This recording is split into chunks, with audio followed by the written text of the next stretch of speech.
Amém? Motivo de imensa alegria, muita honra estar com os irmãos. Pastor Saulo de Amorim, que Deus venha abençoá-lo para essa oportunidade. Pastor Saulo, já vi ele ministrando na igreja em Muzambinho.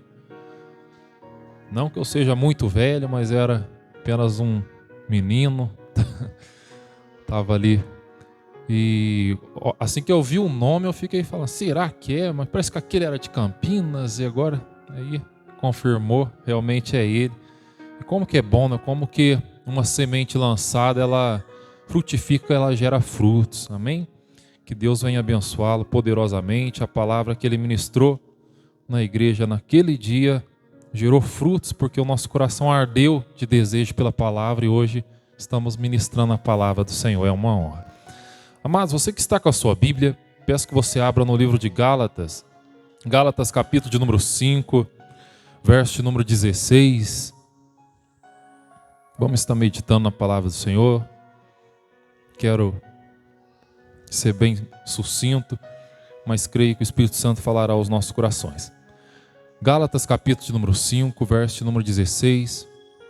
Desde já quero cumprimentar cada obreiro, cada irmão, cada irmã, cada pessoa que aqui está nos visitando pela primeira, segunda vez. Tenho certeza que Deus tem algo especial aos nossos corações. Gálatas 5, verso de número 16. As obras da carne e o fruto do Espírito.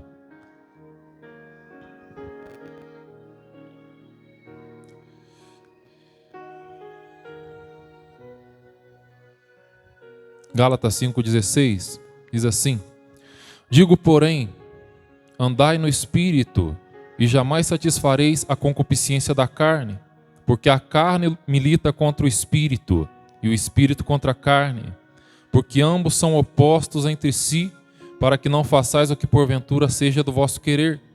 Mas se sois guiados pelo Espírito, não estáis debaixo da lei. Ora, as obras da carne são conhecidas, as quais são prostituição, impureza, lascívia, idolatria, feitiçarias, inimizades, porfias, ciúmes, iras, discórdias, dissensões, facções, invejas, bebedices, glutonarias e coisas semelhantes a estas, a respeito das quais eu vos declaro, como já outrora vos preveni, que não herdarão o reino de Deus os que tais coisas praticam. Mas o fruto do Espírito é amor, alegria, paz, longanimidade, benignidade, bondade, fidelidade, mansidão e domínio próprio. Contra essas coisas não há lei, e os que são de Cristo crucificaram a sua carne. Amém? Repita comigo: os que são de Cristo crucificaram a sua carne. Amém? Fecha os teus olhos. A Bíblia diz que tudo que é ligado na terra, aquilo que é ligado na terra é ligado nos céus. Então, se você puder, repita comigo essa oração. Diga: Espírito Santo, fale comigo.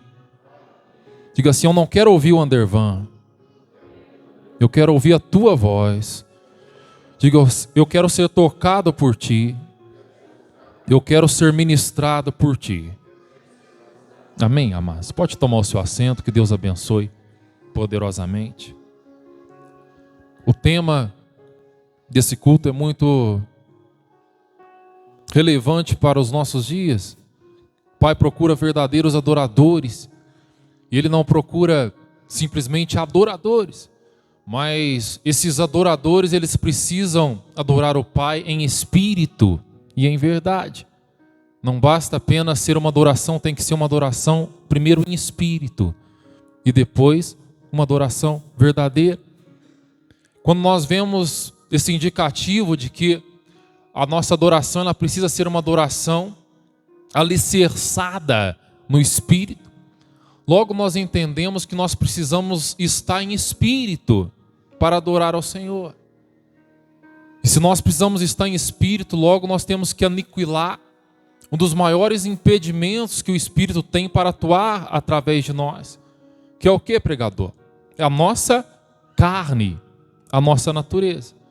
É exatamente isso que Paulo está falando. Paulo está falando de uma guerra terrível que todo homem, toda mulher, todo jovem, toda criança, todo adolescente que quiser andar na presença do Senhor vai ter que enfrentar essa guerra tão ferrenha entre a carne e o espírito, a natureza humana versus a nossa natureza divina.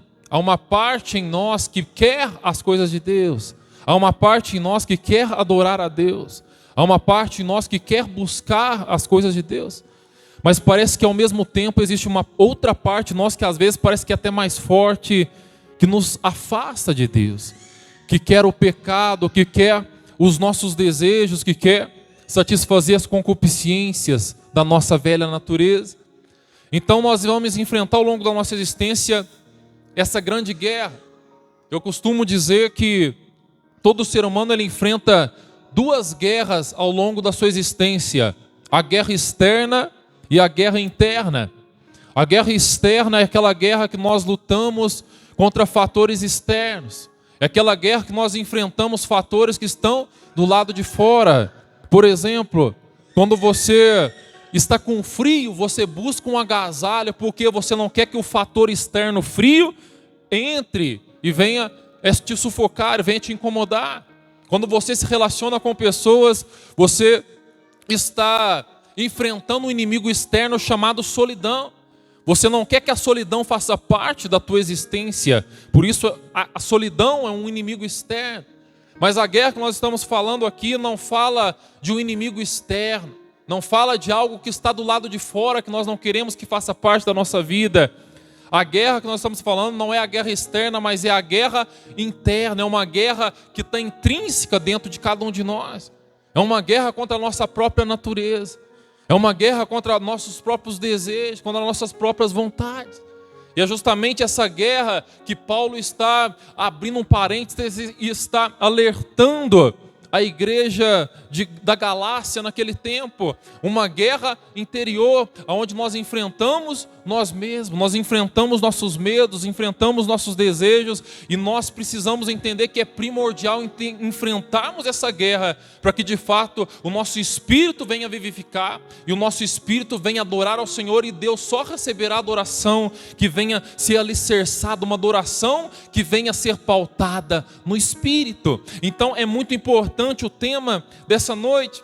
E quando nós percebemos essa dificuldade, e talvez você já está se identificando, está entendendo, porque talvez você já está se lembrando como foi difícil para você chegar num culto como esse, como é conflituoso para nós estarmos na presença do Senhor, quanta coisa deu errado para você aqui estar, como é difícil ajoelhar por alguns minutos para orar, para falar com Deus.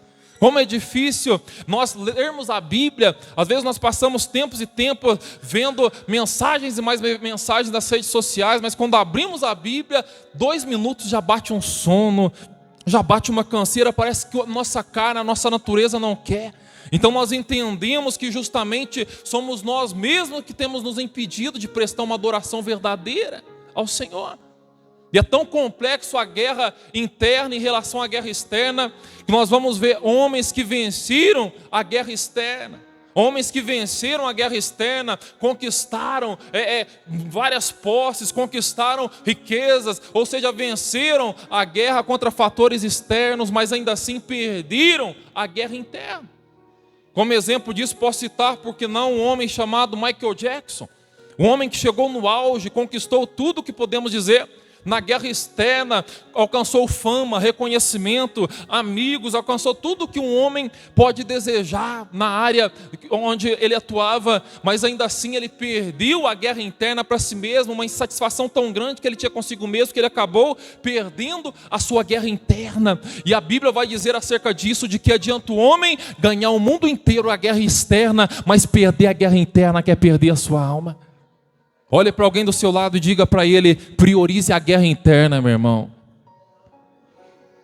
Priorize a guerra interna. E muitas das vezes nós não percebemos, mas nosso culto está pautado em uma busca frenética em resolver as nossas guerras externas. Nós já viemos para o culto já pautado em resolver o problema com o casamento, resolver o problema financeiro. Nós só buscamos a Deus justamente porque temos fatores externos que precisam ser resolvidos, mas não percebemos que o primordial é essa guerra interna, essa guerra, esse conflito interno é vencer os nossos desejos, vencer os nossos pecados. E nós olhamos muitas vezes para a situação e não percebemos isso. Quer ver um culto encher? É falar que tem uma campanha. Eu não estou falando que Deus não cura, não estou falando que Deus não liberta, mas eu quero te dizer a prioridade de nós estarmos aqui é nós vencermos a nossa natureza maléfica, é vencermos o nosso velho homem e dar vazão ao nosso espírito e adorarmos Ele em espírito e em verdade. Mas infelizmente os nossos focos, nosso propósito está totalmente alterado.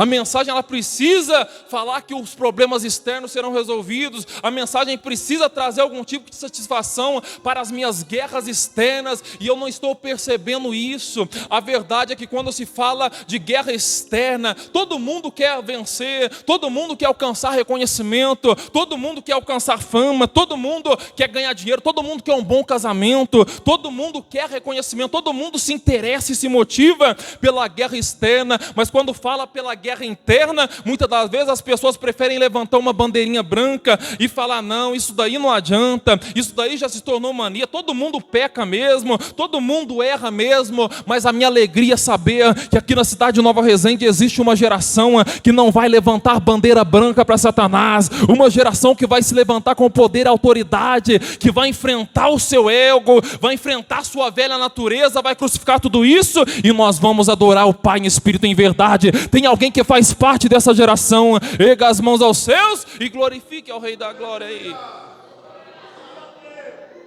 É lógico que a nossa natureza humana não quer isso. É lógico que o nosso ego não quer isso. O corpo cansado não quer isso. Para que adorar? Para que exaltar? É muito melhor eu ficar quietinho. É muito melhor eu ficar na minha. Eu acho interessante nesse paralelo entre a guerra externa e a guerra interna é que para você vencer a guerra externa, você não precisa de Deus. Para você vencer a guerra contra os fatores externos, você não precisa de Deus.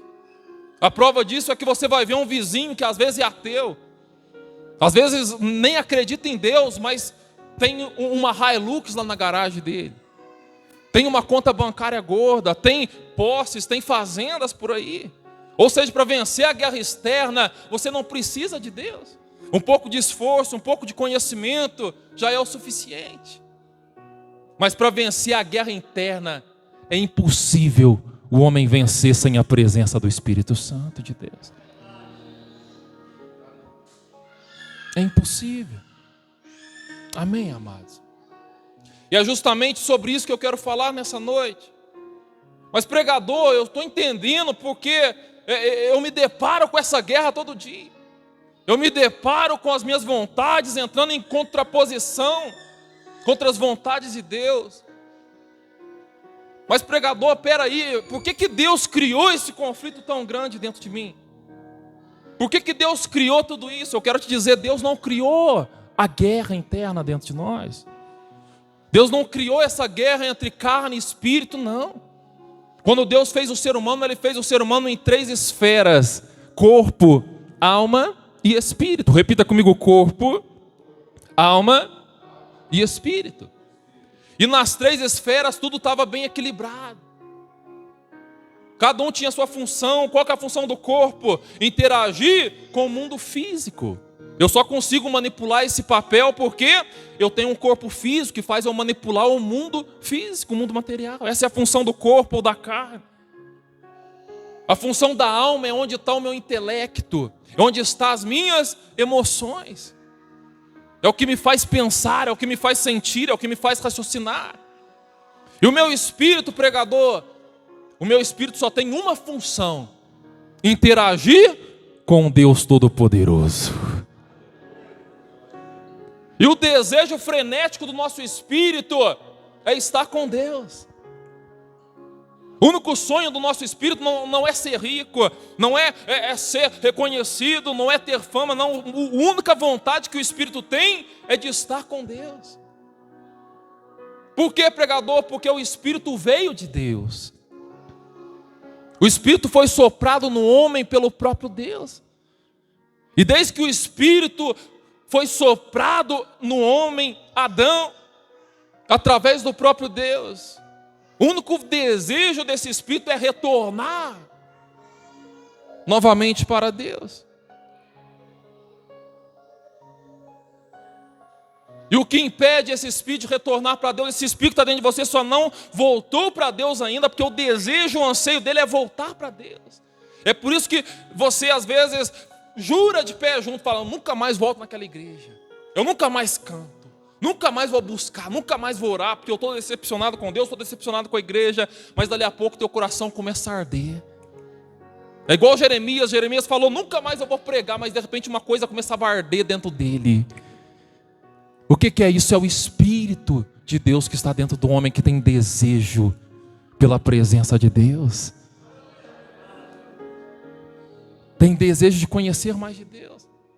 A única coisa que impede o teu espírito de sair do teu corpo agora e ir em encontro a Deus é algo chamado carne. É o teu corpo. Amém, amados? Por isso que lá em Eclesiastes 12 fala que quando o corpo volta ao pó, a carne volta ao pó e cai por terra, imediatamente o espírito volta a Deus. Ele não pensa duas vezes. Na primeira rota de fuga é igual aquele cachorrinho maluquinho que você tem em casa. Um pouquinho que você abre a gretinha do portão, ele vai embora. É ou não é? O espírito é mais ou menos isso. Na primeira oportunidade que ele tem de estar com Deus, ele volta. Pregador, o senhor está dizendo que todo espírito volta a Deus? Não é eu que estou dizendo, é a Bíblia que está dizendo. Todo espírito volta a Deus. O espírito da prostituta vai voltar para Deus. O espírito do ladrão vai voltar para Deus. O espírito do crente vai voltar para Deus. O espírito do católico vai voltar. O espírito umbandista vai voltar para Deus. Por quê? Porque o Espírito já veio do próprio Deus. O Espírito é um pedacinho do próprio Deus que está dentro de todo ser humano. Mas a questão não é se o teu espírito vai voltar para Deus. A questão é se a tua alma vai voltar a Deus. O que vai ser salvo é a nossa alma. É o nosso intelecto. Porque o Espírito já é uma parte de Deus que está em nós. Amém, amados? Pregador, mas o que eu faço para minha alma voltar para Deus quando o meu corpo tombar? Faz tua alma, tua vontade, teu desejo, teus pensamentos, teus intelectos se ligarem às coisas do Espírito em vida. Amém, amados? Durante a vida, a nossa alma ela precisa se ligar às coisas espirituais. A nossa alma precisa se apegar com as coisas do Espírito. Porque se a alma estiver apegada com as coisas da carne, quando a carne tombar, o Espírito vai e a alma vai ficar à mercê dos demônios.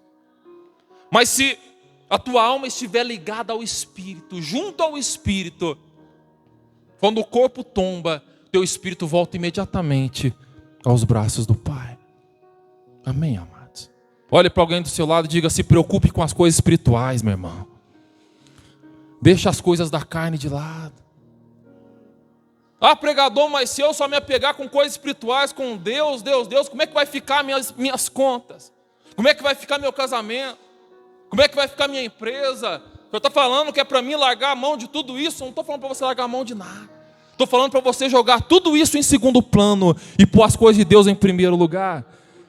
Mas pregador, se eu pôr Deus em primeiro lugar e deixar meu casamento, deixar a empresa, deixar empreendimento, faculdade, meus estudos, o meu doutorado, tudo de lado, eu vou acabar falindo, eu vou acabar me divorciando, vai acabar tudo perecendo, vai coisa nenhuma. Você busca Deus em primeiro lugar e sua justiça, e todas as coisas serão acrescentadas na tua vida. O que isso quer dizer? Enquanto você toma conta das coisas de Deus, Deus toma conta das tuas coisas.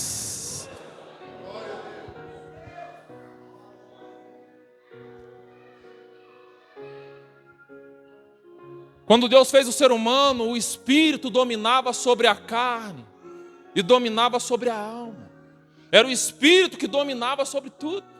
É por isso que a Bíblia vai dizer que Adão falava com Deus todo dia de tarde. Por que Adão conseguia falar com Deus? Porque o espírito de Adão dominava. Eu não estou falando do Espírito Santo, eu estou falando do espírito do homem. Amém? O espírito de Adão dominava sobre a carne e dominava sobre a alma. Por isso ele conseguia falar com Deus. Porque só pode adorar a Deus em espírito e em verdade, porque Deus é espírito. Importa que aqueles que o adorem em espírito e em verdade, só dá para interagir com Ele em espírito e em verdade. Isso mostra que o espírito de Adão estava fortalecido. Era o espírito que determinava para onde ir, onde não ir. Era o espírito que determinava o que fazer, o que não fazer. O espírito de Adão dominava ele, por isso que ele falava pessoalmente com o próprio Deus. Mas depois do pecado, parece que o espírito vai perdendo força. Parece que o espírito vai perdendo posição de domínio na hierarquia, de tal forma que agora a alma e a carne passa a dominar o ser humano. Para você entender o que eu estou falando, a carne fala da natureza humana, a natureza humana está falando de instintos humanos. E os instintos humanos que nós vemos que são primordiais para a sobrevivência do ser humano, os instintos básicos para o ser humano são pelo menos 4. Primeiro, instinto de alimentação. Repita comigo, instinto de alimentação.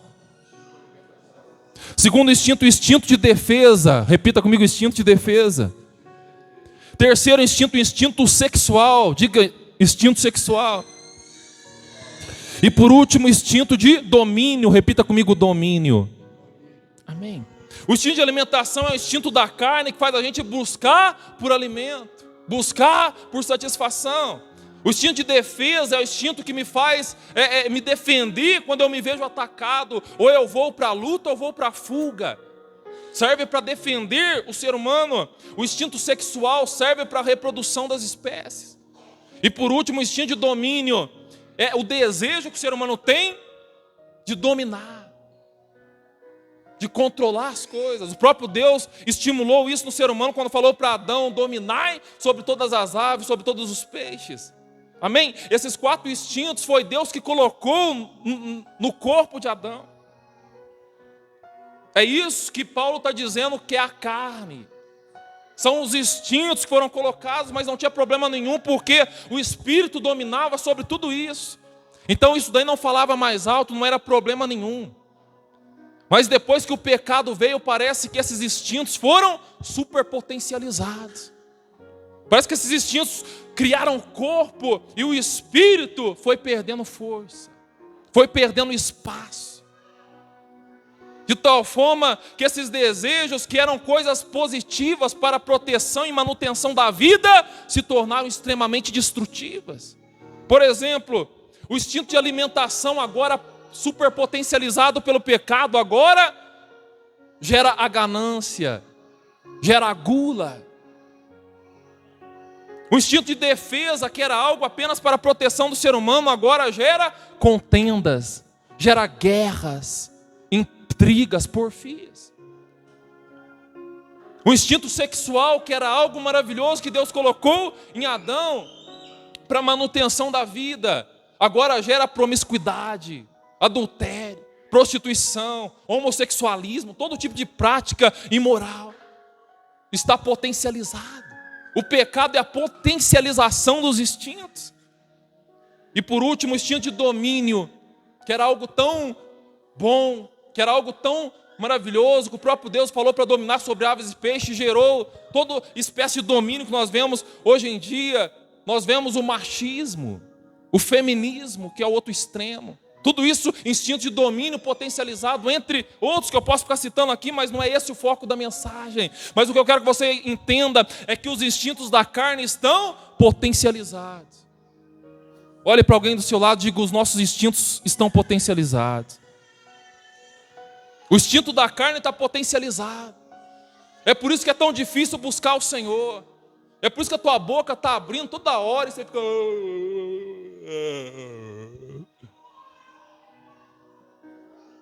É por isso que é tão difícil ler a Bíblia. Por isso que você está toda hora olhando no relógio. Por isso que parece ser tão cansativo as coisas de Deus. Porque os nossos instintos carnais estão potencializados. E o instinto espiritual foi enfraquecido. Pregador, então é melhor todo mundo levantar e ir embora e viver a vida, né? Porque o Senhor está falando que a minha carne ela já é mais forte do que o espírito. O Senhor já está falando que os instintos da carne já estão potencializados, a tal ponto que não tem mais equilíbrio nessa guerra, então é melhor eu ir embora, né? Eu quero te dizer, os instintos da carne estão potencializados, mas eu quero dizer também que o Deus Todo-Poderoso, Ele quer potencializar o teu espírito nessa noite. O Espírito Santo de Deus, Ele te trouxe aqui porque Ele quer potencializar o teu espírito nessa noite. Ele quer elevar o teu espírito nessa noite. Ele quer te encher da presença dEle nessa noite. Ele quer te encher de unção novamente. Ele quer trazer novamente tudo aquilo que talvez o mundo tirou. Talvez o teu foco foi para tantas coisas, você perdeu. Mas eu quero te dizer, há um renovo para você que quer nessa noite. Há uma restauração para você que deseja nessa noite. Eu não estou falando para pessoas que vieram aqui atrás de coisas materiais. Não, isso daí deixa para outro culto. Eu estou falando para quem já está cansado. Alguém que está no pó, alguém que Satanás está olhando e está falando, ó, não tem mais jeito, não tem mais esperança, não tem mais para onde ir. Eu quero dizer, ainda há esperança para a árvore cortada. Eu quero dizer, a unção ainda despedaça o jugo. Eu quero dizer, o espírito do homem não pode vencer essa guerra, mas eu quero dizer, o Espírito de Deus nunca perdeu uma batalha.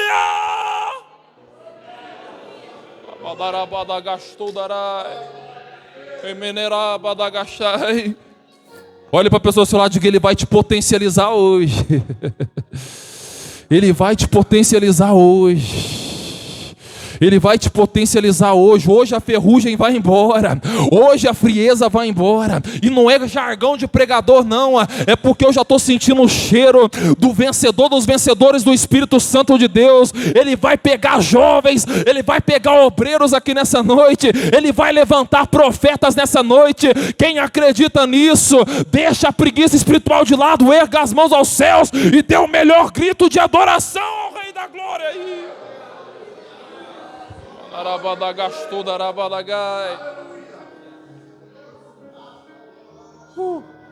Depois que Adão peca, ficou tudo mais difícil, ficou tudo mais complicado. Nós vemos que as gerações que surgem após Adão é uma geração totalmente voltada para os instintos da carne, uma geração totalmente voltada para os seus desejos pessoais. E a pergunta que paira no universo é: quem subirá ao Monte Santo do Senhor? Quem vai vencer essa guerra? Porque se pelo menos um homem vencesse essa guerra, esse homem abriria caminho para que os demais vencessem também. Mas precisava que pelo menos um vencesse essa guerra. E eu vejo uma expectativa no universo.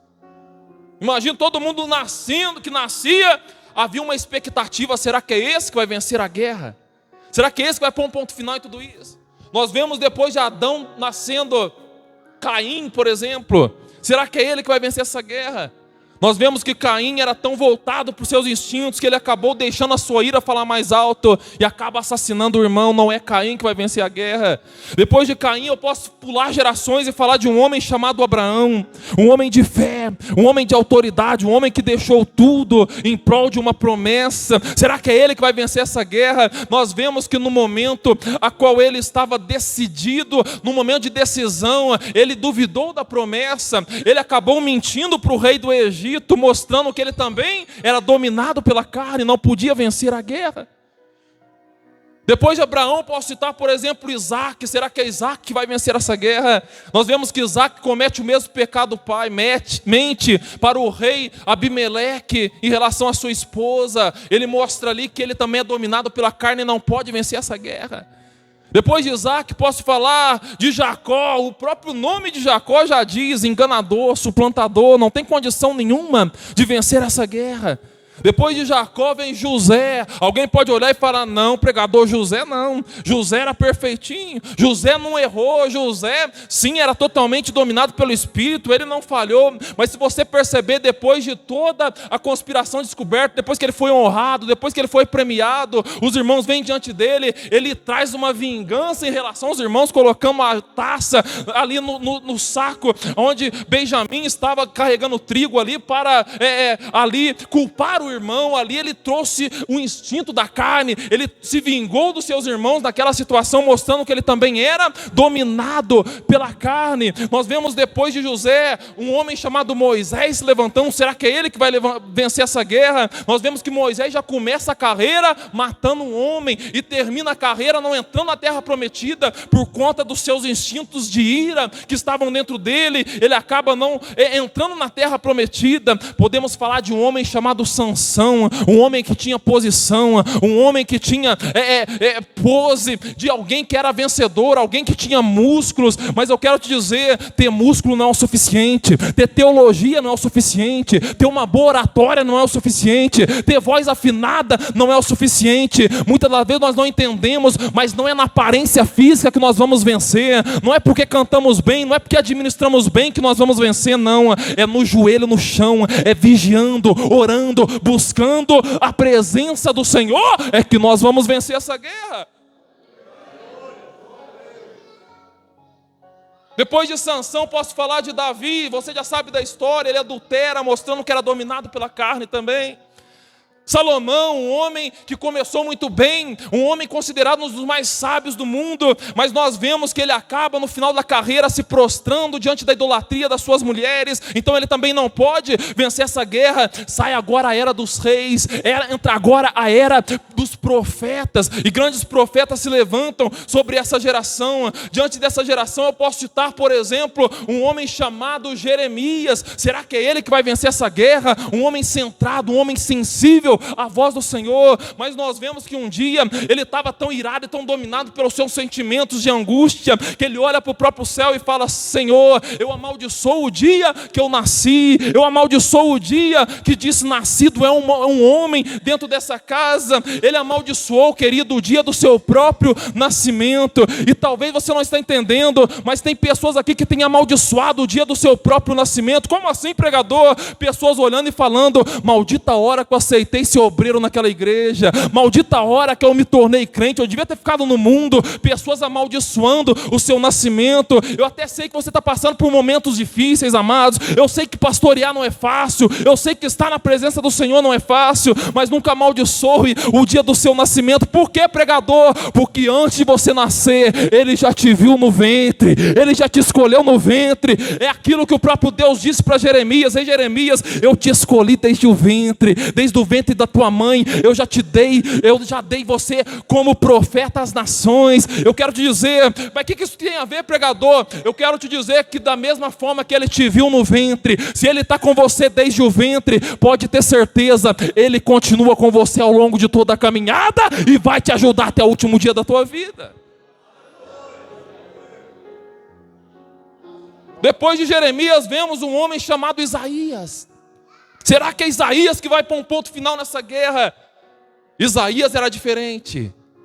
Era aquele profeta que já começa com aquela mensagem estrondosa. Ele subia num púlpito como esse e a mensagem dele era: ai das prostitutas, ai dos fariseus. Era aquele pregador que apontava para o erro de todo mundo estava com problema, e ele apontava, ele não aceitava pecado na igreja, ele jogava tudo no ventilador e não escondia nada. Alguém olha para um profeta como esse e fala: só pode ser ele acusa todo tipo de pecado, ele não é conivente com o pecado, e a igreja ama. Eita Deus! Fala Deus, deixa Deus falar mesmo. Quando é para falar dos outros, todo mundo gosta, né? Mas quando nós vemos aqui, quando ele chega no capítulo número 6, ele tem um encontro real com Deus. E quando ele tem um encontro real com Deus, agora ele não fala ai das prostitutas, ai dos fariseus, não. Ele olha para si mesmo e fala: ai de mim, porque eu também sou um homem de lábios impuros.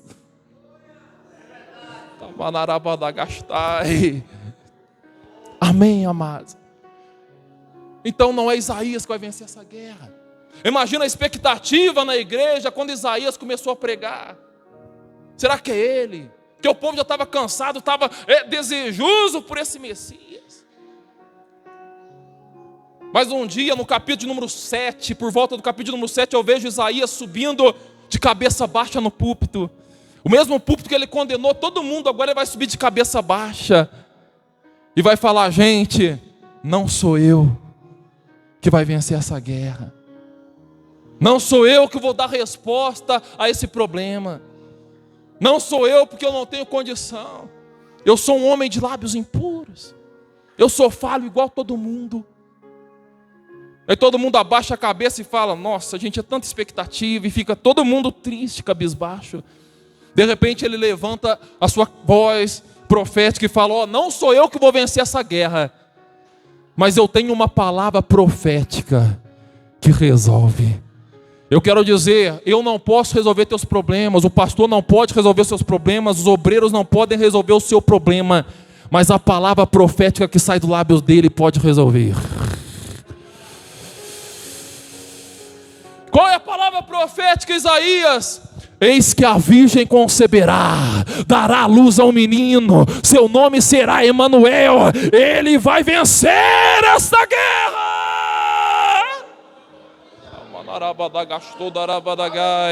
Chacoalha alguém do teu lado aí e diga, ei irmão, a virgem vai conceber.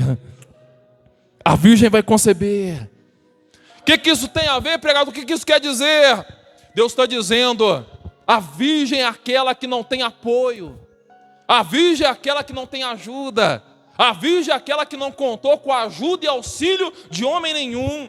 E Deus está falando para pessoas que aqui estão, que olham e falam, mas pregador, eu até tenho uma chamada, eu até tenho uma visão, mas ninguém me ajuda, homem nenhum investe, ninguém me vê. Mas eu quero dizer, ei Maria, isso que está gerado em você, não vem da ajudinha de homem, não vem de tapinha nas costas de homem, foi o Espírito Santo que implantou aí dentro, é o Espírito Santo que vai fazer você gerar. Erga tuas mãos aos céus, erga tuas mãos aos céus, porque eu estou vendo o Espírito Santo gerando coisas dentro de alguém aqui. Eu estou vendo o Espírito Santo gerando projetos em alguém aqui. Eu estou vendo pessoas que a gente olha e fala, nunca que ele vai gerar, ele não tem condição, não sabe pregar. Deus está falando, ei, eu vou assustar muita gente quando eu te levantar. Eu vou, meu Deus do céu.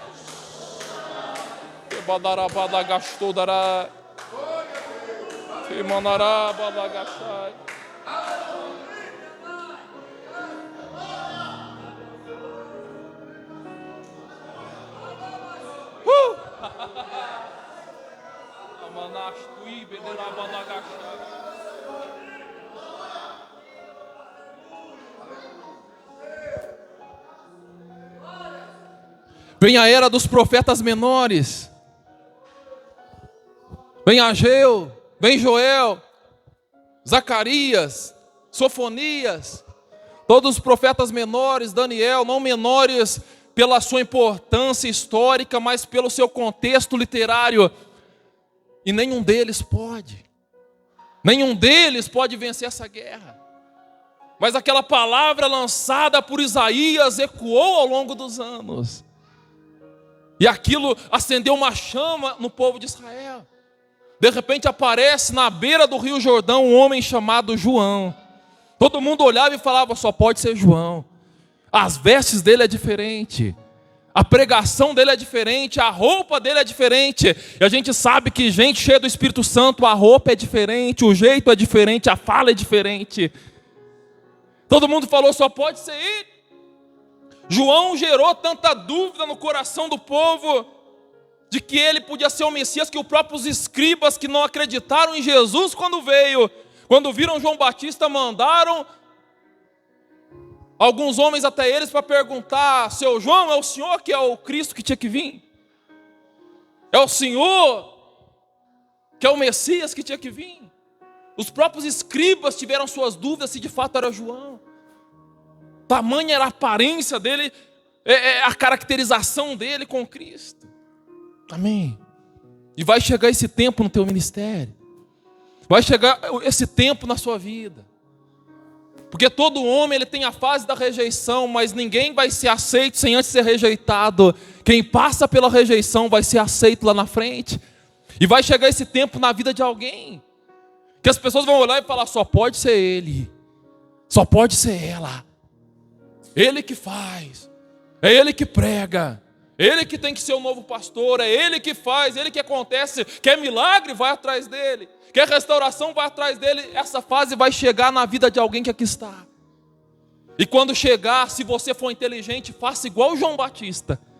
João Batista olhou para aquele reconhecimento todo, aquela pompa toda, em vez dele erguer e falar, não, é eu mesmo, eu sou o escolhido de Deus na terra. Ele olhou para aquele povo e falou, não, não sou eu. Amém? Bate no peito e diga, não sou eu. Não sou eu. Essa maior consciência que nós podemos chegar, nos humilhar, entender que não somos nós. Eu até posso pregar, mas eu não posso tocar corações. Eu posso falar, mas eu não posso curar. Eu posso impor as mãos sobre o enfermo, mas não é eu que curo. E sabe por que você está sobrecarregado? Você está com esse peso nas costas, porque você está querendo resolver tudo. Você está pensando que é você que vai resolver o problema naquela casa. Está pensando que é você que vai resolver essa crise financeira, as tuas estratégias. Mas você vai perceber que tem problema que quanto mais você tenta resolver, pior fica. É ou não é verdade? Por que quanto mais eu tento resolver, pior fica, pregador? Porque não é para você resolver. Amém, amados? Tem problema que não é para você resolver. E aliás, vou te dizer, tem problema que nem é para ser resolvido. Ou talvez não chegou a hora de se resolver. Mas por que não pode ser resolvido? Porque se Deus resolver esse problema, você desvia.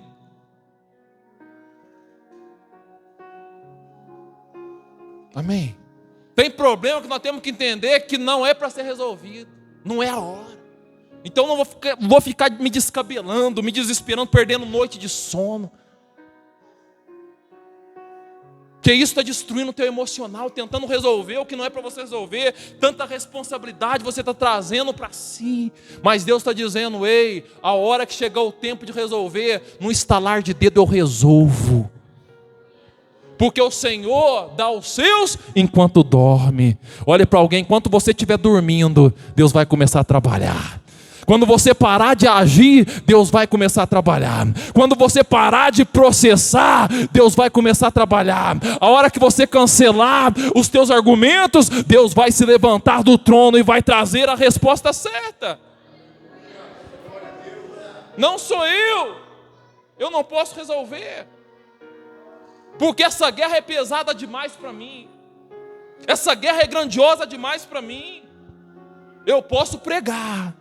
Eu posso orar, eu vou fazer a vontade do meu mestre. O problema, deixa para lá, na hora certa ele vai resolver. Mas não sou eu. Mas por que não é você, João? Porque a guerra é pesada demais. A guerra é difícil demais. E a minha arma, a arma que eu tenho para combater essa guerra é apenas armas de água. É isso que João falou, a minha arma é arma de água. Como é que eu vou entrar na guerra da Ucrânia com uma arminha de água? Como é que eu vou entrar numa guerra pesada com estilinguezinho? Eu não tenho munição. Tem hora que nós temos que admitir que nós não temos munição, meu irmão. Tem hora que nós temos que admitir que não podemos. Mas não, o irmão chega aqui como se fosse o Superman, com o nariz empinadão. Deus não precisa que você seja... Olhe para alguém do seu lado e diga, Deus não precisa da tua força para nada, meu irmão. Amém? Deus é tão forte, mas tão forte, que Ele quer que você seja fraquinho. Pode ser fraquinho. Geralmente quando a pessoa é fraca, ela quer gente forte do lado dela. Mas Deus é tão forte, que Ele fala, pode ser fraco. O meu poder se aperfeiçoa na tua fraqueza. Erga tuas mãos aos céus. Deus está dizendo, ei, você não precisa ser a pessoa mais perfeita para começar a pregar. Você não precisa ser a pessoa mais forte para ir em busca do propósito que eu tenho para você, não. Vai com a tua força mesmo, vai na tua limitação mesmo. Deus não escolhe capacitado, Ele capacita quem Ele escolhe.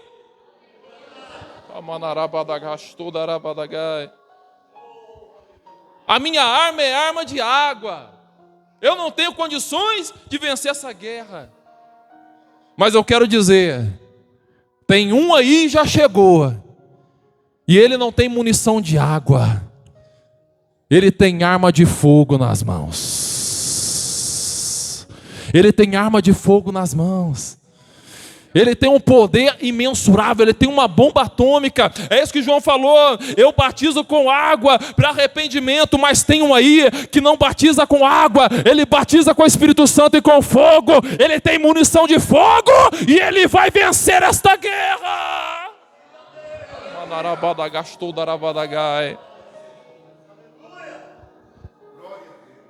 Olhe para alguém do seu lado e diga: está chegando munição pesada aí, meu irmão. Está chegando munição pesada aí. Deus vai trazer uma munição atômica para alguém que aqui está. Tem pessoas que chegaram aqui tão fracas hoje, tão abatidas hoje, que Satanás às vezes até olhou para você e falou: não, deixa ela aí só hoje. Deixa ela aí só hoje. A hora que ela chegar eu dou o golpe final e acabo com ela de uma vez. Deixa aí só hoje. Mal sabe Satanás que hoje você vai chegar em casa armado até os dentes, revestido de poder, revestido de autoridade. Quando chegar na porta daquela casa, não entra não, para na porta e fala: Satanás, é melhor sair dessa casa, é melhor abandonar minha vida financeira, é melhor soltar meu filho, é melhor soltar meu esposo, porque eu aprendi que eu não sou um soldadinho qualquer não. Hoje eu tenho munição de fogo e eu vou vencer essa guerra.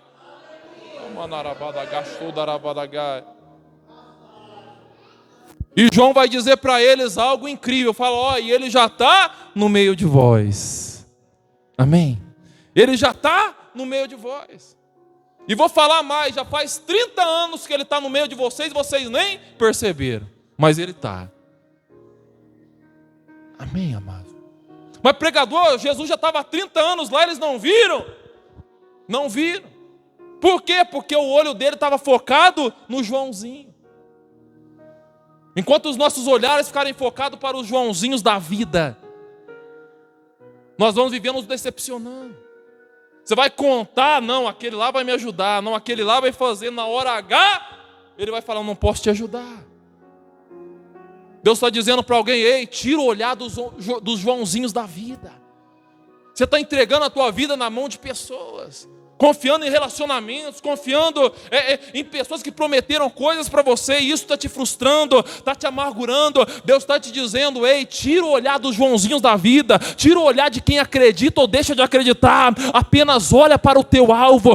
Deus é contigo, Deus é contigo, Deus vai te fazer caminhar, Deus vai te fazer prosperar, independente da opinião das pessoas, Deus vai nos fazer avançar. Amém, amados? Repita comigo: o segredo da guerra é convocar a pessoa certa. Amém? O segredo da guerra é convocar a pessoa certa. Deus, nós estamos convocando e contando com tanta gente, e na hora H ficamos na mão. Eu imagino a carta de convocação para essa guerra chegando nas mãos de Jesus de Nazaré, lá nos céus. Ele pega a carta de convocação, olha, e fala: pode deixar que eu vou. Amém? Simples assim. Tem coisa que é só Jesus que vai resolver. Tem coisa que é só Deus que pode agir. Então não fica decepcionado: ah, fulano não me ajudou, fulano não me viu. É porque não é para te ver, meu irmão.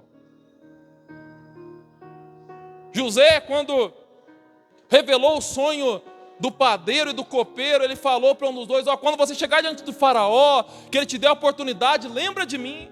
Quando um daqueles homens chegou diante de faraó, o texto diz que ele se esqueceu de José, nem lembrou de José. Por que se esqueceu de José? Porque ele é ruim? Não, porque não é para lembrar. Não chegou a hora, não chegou o tempo. Deus quer te ensinar alguma coisa nesse vale ainda. Deus quer te ensinar alguma coisa nessa situação ainda. Enquanto você não aprender tudinho que Deus tem para te ensinar, Deus não vai te tirar dessa situação. Amém, amados? A carta chegou na mão de Jesus. Agora eu quero que você entenda uma coisa. Se chega uma convocação para a guerra na minha casa, misericórdia, mas se chega uma convocação para a guerra na nossa casa, o que você faz? Eu falo por mim mesmo. Primeira coisa, eu ia arrumar um jeito de tentar não ir. Eu ia arrumar um jeito de não ir. Não, estou gripado. Tem que apanhar o café ali que está quase na hora, arrumar um jeito de não ir. Imagina você entrar numa guerra que nem é tua e você tem que ir lá. Segunda coisa, se eu não tivesse condições de recusar e ser dispensado da guerra, segunda coisa que eu faria, quando eu chegasse lá no arsenal de guerra, no quartel-general, eu ia pegar as armas mais poderosas. Eu ia buscar as armas mais poderosas. Por quê? Porque eu sei da minha fragilidade. Eu sei da minha fraqueza. Ou alguém ia pegar um canivetinho e ir lá encarar a guerra. A gente vai buscar as armas mais poderosas, é ou não é? Olha para alguém do seu lado e diga: Jesus é forte demais. Por que, pregador? Porque quando Jesus recebeu a convocação para a guerra, ao invés dele buscar as armas mais poderosas, buscar os mísseis R-15, buscar as armas mais destrutivas, buscar as bombas nucleares no céu para vir combater a guerra, ao invés dele se armar, a Bíblia diz que ele se desarmou. A Bíblia diz que ele se despiu de toda a sua glória. Sabe o que é isso? Ele pegou todo o poder de glória que ele tinha, soltou, deixou no canto e desceu para guerrear. Imagina os anjos olhando e falando: mas Senhor, a guerra é difícil demais, vários homens já tentaram, todos os profetas já tentaram, todos os reis já tentaram, todos os sacerdotes do Antigo Testamento já tentaram, não é melhor o Senhor se armar com alguma coisinha? Jesus olha e fala: não, pode ficar tranquilo porque eu dou conta. Diga para alguém do seu lado: ei, pode ficar tranquilo, Jesus dá conta. Diga para alguém do seu lado: ele não precisa das tuas armas, não. Ele não precisa das tuas ideias, ele não precisa da tua estratégia. Muitas das vezes nós estamos fazendo igual Saul fez com Davi: ó, pode ir lutar a minha guerra, mas tem que usar minha armadura. Usa a minha estratégia. Usa o meu jeitinho, ó, tem que ser do meu jeitinho, tem que ser do, ó, vou desenhar certinho para o Senhor, senão não vai dar certo. Ei, Deus não precisa da tua estratégia. Assim como os céus são mais altos do que a terra, assim são os pensamentos dele mais altos do que os nossos pensamentos. A ideia dele é muito melhor do que a sua.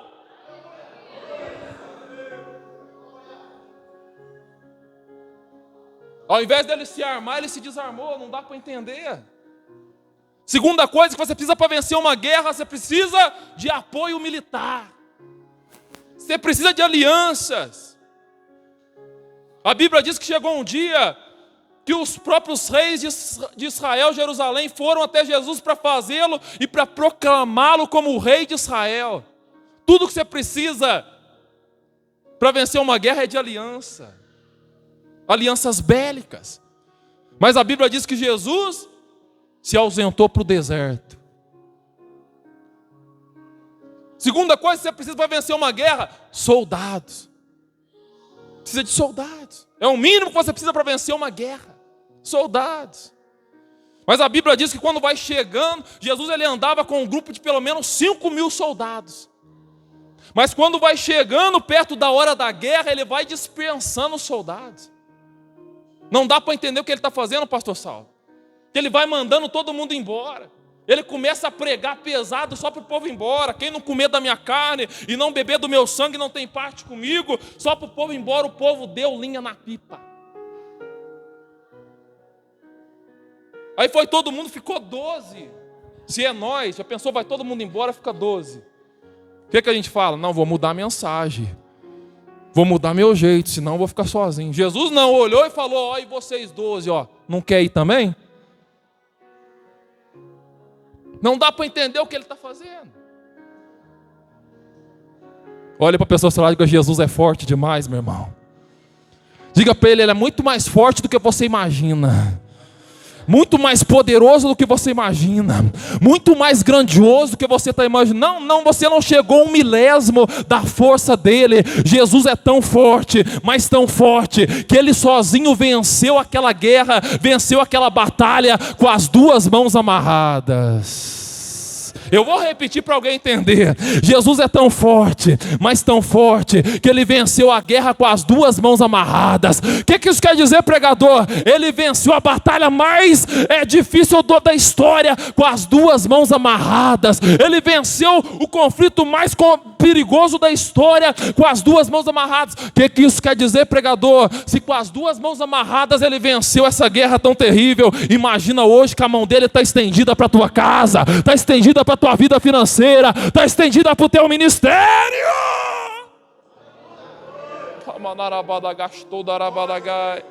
Se coloque de pé.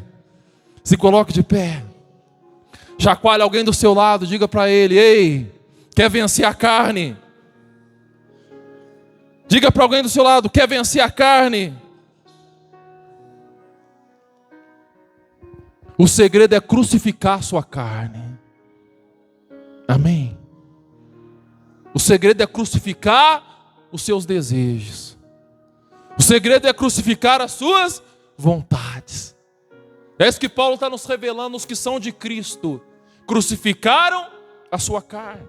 Então o que é adorar Deus em espírito e em verdade?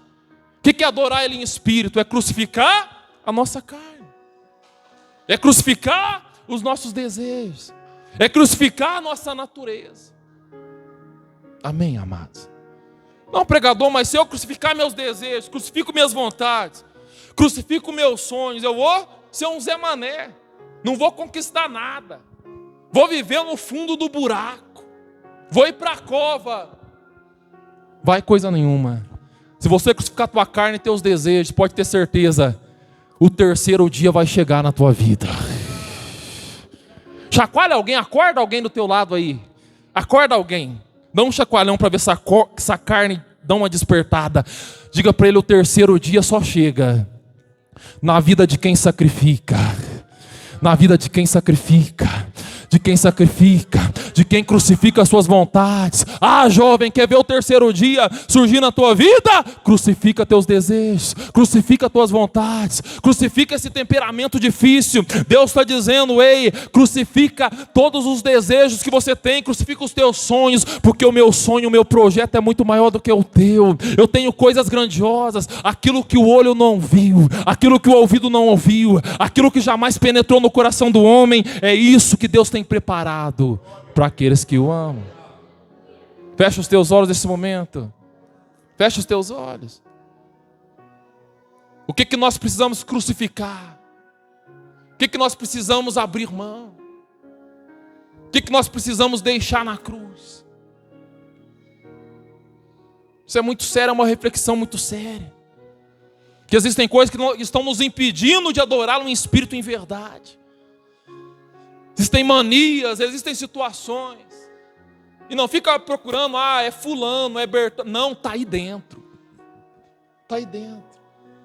Estou falando de casamento, não, meu irmão. Estou falando de emprego, não. Estou falando de algo que está aí dentro.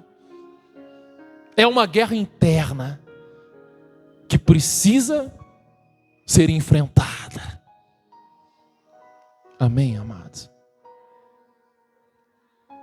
O terceiro dia chega para quem sacrifica. E o terceiro dia chegou para Jesus. E quando Jesus volta num corpo estranho. Amém? Repita comigo: um corpo estranho. Mas por que é estranho, pregador? Porque o corpo de Cristo atravessava a parede. O corpo de Cristo fazia teletransporte. O corpo de Cristo agora flutuava no ar. Estou entendendo nada, pregador. Sabe o que mostra que a carne está me controlando? Aqui, ó. Por que eu não consigo atravessar a parede? É a carne falando: Andervan, eu controlo você. Eu te digo até onde você pode ir. Por isso que você não pode atravessar a parede. Por que eu não posso, terminando um culto, fazer um teletransporte? Igual o Goku. Pregador, nem conheço esse. Conhece sim, larga de fazer. Conhece sim. Por que eu não posso fazer um teletransporte e já aparecer lá em Muzambinho? Eu tenho que pegar a estrada. É a carne mandando uma mensagem: Andervan, eu te controlo. Olha para a pessoa lá e diga: Jesus é forte demais, meu irmão. Por que eu não posso flutuar no ar? É a carne falando: eu controlo, eu limito até onde você pode ir. Mas o texto diz que estavam todos os discípulos escondidos num cenáculo de porta fechada. De repente, do nada, Jesus entra pela parede e fala: Pai seja convosco.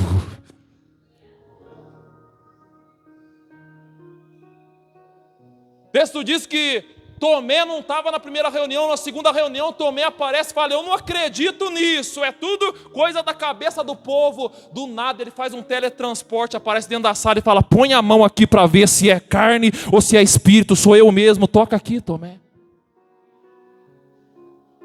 E quando tudo parecia resolvido, 40 dias depois, na frente de 500 pessoas, Jesus estava pregando e discursando, de repente ele começa a flutuar no ar. E vai subindo. Vai subindo. Vai subindo. Isso é só para crente que ainda acredita. Vai subindo, subindo. Subindo. Subindo. Olha para alguém do teu lado e diga: o nosso super-herói voa, meu irmão. Amém. Se eu estivesse lá, eu não ia aguentar. Eu ia perguntar: Jesus, como que o Senhor consegue atravessar a parede? Como que o Senhor consegue aparecer e desaparecer? Como que o Senhor consegue voar? Ele ia dizer: Andervan, eu venci a guerra contra a carne. Não é a carne mais que domina. Não é o desejo humano mais que domina. Eu estou no controle de todas as coisas. Eu posso trazer a resposta que a humanidade está esperando. Erga tuas mãos aos céus. Diga: a carne não mais te domina. É mentira. É mentira. Essa história de que você não pode vencer a pornografia é mentira do diabo. A carne não te domina. Essa história de que não tem cura para os vícios das drogas é mentira. Essa história de que você pode largar o casamento porque teu esposo é cachaceiro e não tem cura para cachaça é mentira. Deus está dizendo: eu estou no controle dos desejos humanos. Eu tenho poder para restaurar todas as coisas. Eu faço nova todas as coisas. Fecha os teus olhos, já vou encerrar. Fecha os teus olhos.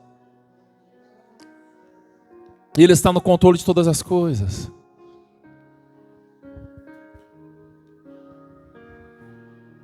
O Espírito Santo de Deus te trouxe aqui nessa noite porque Ele quer te trazer o controle dessa situação que você já perdeu o controle. Ele quer fazer você novamente andar sobre as águas. Tudo que você precisa fazer é voltar para Ele. Tudo que você precisa fazer é se reencontrar com Ele. Tem alguém aqui que quer nessa noite restaurar sua aliança com esse Deus? Põe a mão no seu coração onde você está mesmo. Isso. Esse Deus que é mais forte do que qualquer técnica de psicólogo. Esse Deus que é mais forte do que qualquer vício. Esse Deus que é mais forte do que qualquer método. Ele está aqui. E se você crê, hoje é o dia da tua libertação. Erga tuas mãos aos céus, você que pôs a mão no coração. Isso.